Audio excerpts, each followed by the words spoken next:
Hi, Jim. I have a question about my kids' UTMA accounts. More specifically, I have a question regarding buying and selling funds within these accounts. Now, does buying and selling within these accounts trigger a taxable event more similar to my taxable brokerage account? Or does buying and selling not cause any taxable consequences more similar to my tax advantage accounts and only generate taxes when they are withdrawn by my child at age 18? Thanks.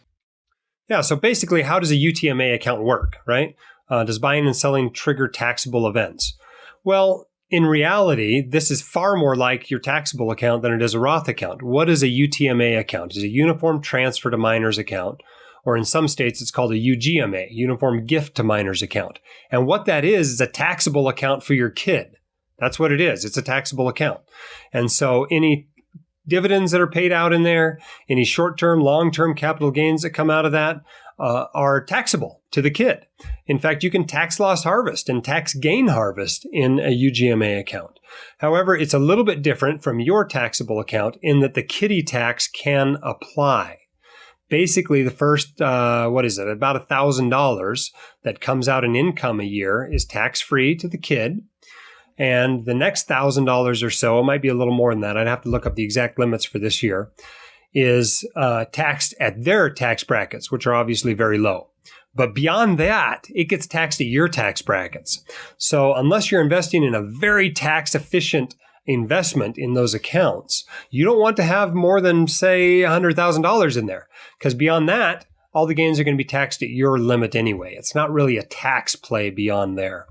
And in reality, it's not that much of a tax play anyway. It's just a way to give money to your kids. Because remember, when they turn 18 or 21, depending on the state, that is their money in a UGMA account. They can do whatever they want with it. They want to blow it all on cocaine and hookers, that's up to them. It's not like a 529 where you retain control over it. A 529 is your account, but a UGMA account belongs to your child. In fact, even if you want to spend it while they're teenagers or whatever, it has to be spent on their behalf. You can't just take the money out and buy a sailboat with it. If you want your questions answered by the White Coat Investor, record your question at whitecoatinvestor.com/YQA or click the link in the description.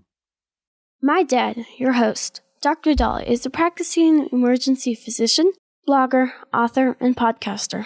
He is not a licensed accountant, attorney, or financial advisor, so this podcast is for your entertainment and information only and should not be considered official, personalized financial advice.